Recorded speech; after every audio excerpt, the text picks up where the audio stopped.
This is an excellent book. So that means the form that natural selection takes depends on the individual properties of organisms. And hence, as organisms evolve, then the evolutionary process itself evolves.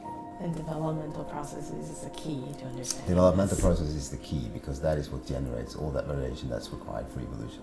This book is very accessible. It has lots of wonderful examples, lots of wonderful illustrations. One reason to read this book is to get an appreciation of nature. Evolutionary biology in recent years has been subject to a rush of often striking new findings that everyone has their own opinion about how evolution works. And I think the book is really trying to facilitate these kinds of discussions. We need to find these kind of bridges and see how they connect, and sometimes explicitly try to connect them in order to make better explanations. Well, that's really cool. So the plasticity happened first, and that led to evolutionary response. That's right. Wow. This is new, this is different, this is important.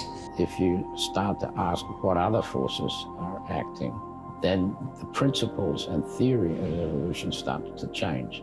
That's one of the things this book represents, is developmental biology coming back into evolution, saying, we actually have some models for you. We can actually make evolution a richer, deeper science. Organisms are central.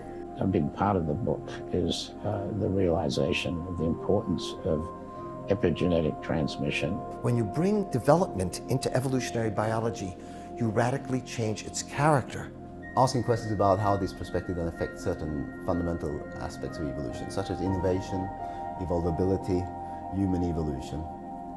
And then we end with the structure of evolutionary theory. And even people that have a different background, I think they find different chapters interesting. I think that this is a book that will hopefully change evolutionary biology.